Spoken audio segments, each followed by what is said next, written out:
ದಾಖಲಾತಿಗಳನ್ನು ಪರಿಶೀಲನೆ ಮಾಡಿ ಇಂದು ಪೋಷಕರ ಸಭೆಯನ್ನ ಪಾರದರ್ಶಕವಾಗಿ ಅಂದ್ರೆ ಶಿಕ್ಷಕರಿರ್ಬೋದು, ಈ ಶಾಲೆಯ HM ಇರ್ಬೋದು, ಹಾಗೆ ಪೋಷಕರು ಮಕ್ಕಳು ನಿಮ್ಮೊಂದಿಗೆ ಸಭೆಯನ್ನು ಹಮ್ಮಿಕೊಂಡಿದ್ದು.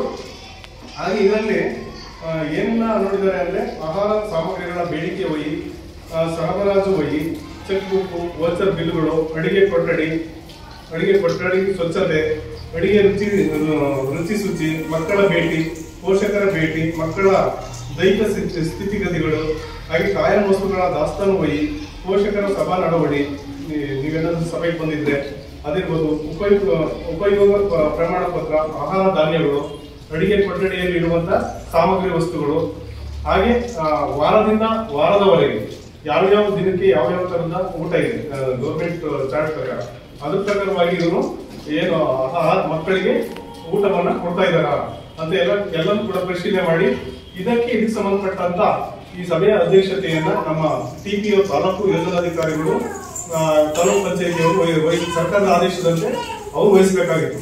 ಅವ್ರ ಪರವಾಗಿ ನೀವೇ ಆಯ್ಕೆ ಮಾಡಿ ಕಳಿಸಿರುವಂತ ನಮ್ಮ ಮೊಹಮ್ಮದ್ ಜರೀಲ್ ಅವ್ರನ್ನ ಅಧ್ಯಕ್ಷತೆ ಸ್ಥಾನವನ್ನ ವಹಿಸಿ ಅವರು ಸಭೆಯನ್ನು ನಡೆಸಿಕೊಡ್ಬೇಕು ಅಂತ ನಾವೆಲ್ಲ ಕೇಳ್ಕೊಂಡಾಗ ಅವರು ಈ ಸಭೆಯನ್ನ ಯಶಸ್ವಿಯಾಗಿ ನಡೆಸಿಕೊಡ್ತಾ ಇದ್ದಾರೆ ಅಂತ ನಾವು ಭಾವಿಸ್ತಾ, ಹಾಗೆ ಈ ಬಿಸಿ ಊಟಕ್ಕೆ ಸಂಬಂಧಪಟ್ಟಂತೆ ಏನಾದರೂ ಪೋಷಕರಲ್ಲಿ ಚರ್ಚೆಗಳಿದ್ರೆ ಮಾಡಬೇಕು ಅಂತ ನಾನು ಕೇಳ್ತಾ ಇದ್ದೀವಿ.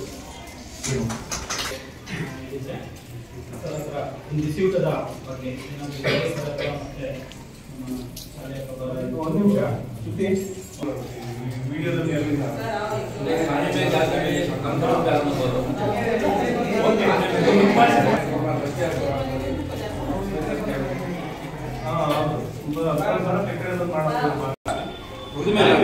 ನಮ್ಮ ಮಕ್ಕಳು ಎಂಟು ಇದ್ದಾರೆ, ಒಂದನೇ ಕ್ಲಾಸ್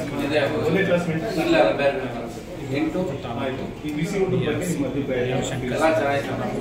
ಏನೇನು ಕೊಡ್ತಾರೆ? ದಿನ ಒಂಥರ ಕೊಡ್ತಾರೆ, ನಮ್ಗೆ ಇದೇ ಕೊಡಕ್ಕಂತ ಗೊತ್ತಾಗುತ್ತೆ. ಮತ್ತೆ ಹೇಳ್ತಾರೆ ಮೊಟ್ಟೆ ಬಾಳೆಹಣ್ಣು ಎಲ್ಲ ಕೊಡ್ತಾರೆ ಸರ್.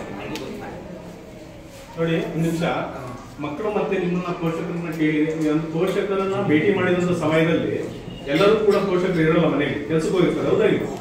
ಆದಷ್ಟು ನಾವು ಭೇಟಿ ಮಾಡಿದ್ದೀವಿ. ಶಾಲೆಯಲ್ಲಿ ಮಧ್ಯಾಹ್ನದ ಉಪಹಾರ ಯೋಜನೆಯ ಬಿಸಿ ಊಟದ ಬಗ್ಗೆ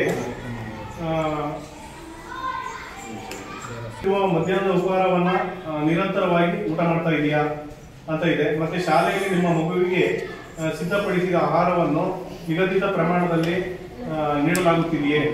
ಮತ್ತೆ ನೀವು ಶಾಲೆಗೆ ಭೇಟಿ ನೀಡಿದಾಗ ಆಯಾ ದಿನದ ಇಲಾಖಾ ಸೂಚನೆಯಂತೆ ಊಟವನ್ನು ನೀಡ್ತಾ ಇದ್ದಾರಾ? ಶಾಲೆಯಲ್ಲಿ ಸಿದ್ಧಪಡಿಸಿ ಬಡಿಸುವ ಇಲ್ಲವೇ ಸ್ವಯಂ ಸೇವಾ ಸಂಸ್ಥೆಯವರು ಸರಬರಾಜು ಮಾಡಿರುವ ಆಹಾರದ ಗುಣಮಟ್ಟ ಹಾಗೂ ಪ್ರತಿ ವಿದ್ಯಾರ್ಥಿಗೆ ವಿತರಿಸುವ ಪ್ರಮಾಣ ಹೇಗಿದೆ?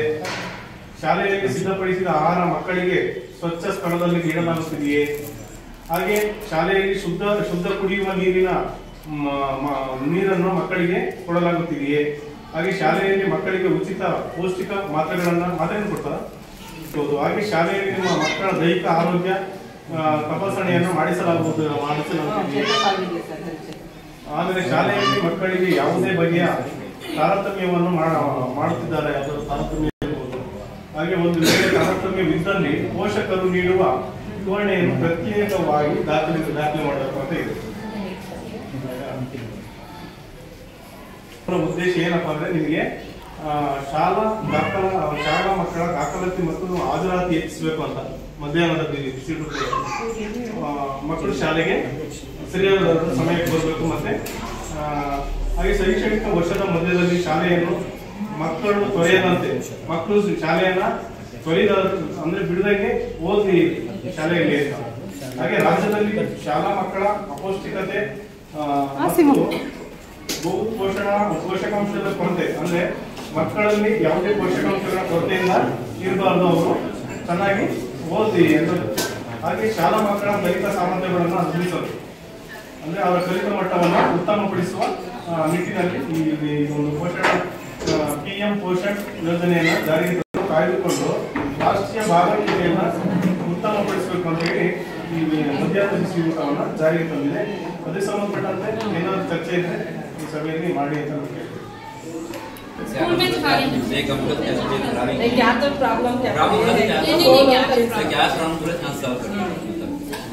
बच्चे पूरे खा रहे हैं। हाँ सब खा रहे हैं, खाने के साथ सब डेली को बच्चे बोल रहे हैं ಕಾರ್ಯಕ್ರಮದಲ್ಲಿ ಸ್ವಲ್ಪ ಬದಲಾವಣೆ ಅನ್ಯ ತುರ್ತಾಗಿ ಹೊರಡಬೇಕಾಗಿದೆ. ಹಾಗಾಗಿ ಅವರನ್ನು ಈ ಕಾರ್ಯಕ್ರಮವನ್ನು ಬೀಳ್ಕೊಡ್ತಾ ಇದ್ದಾರೆ.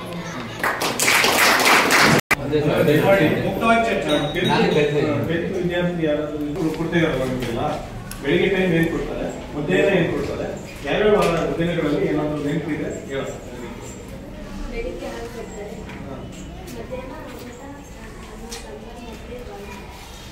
ಮಧ್ಯಾಹ್ನ ಜೋರಾಗಿ ಕೇಳೋಣ.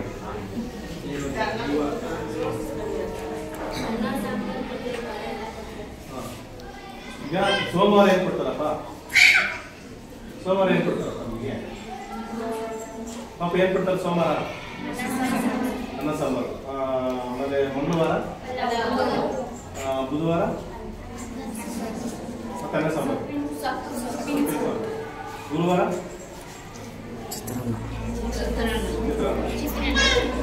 ಈಗ ದಿನಗಳೆಲ್ಲ ಒಂದೇ ತರ ಏನ್ ಮಾಡಲ್ವಲ್ಲ.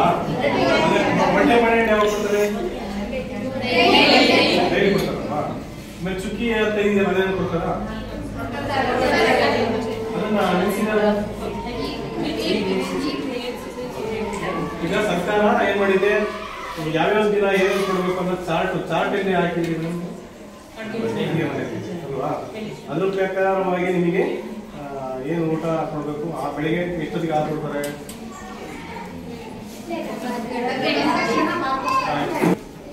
खाने में क्या तो डिफरेंस क्या तो कैसे है कि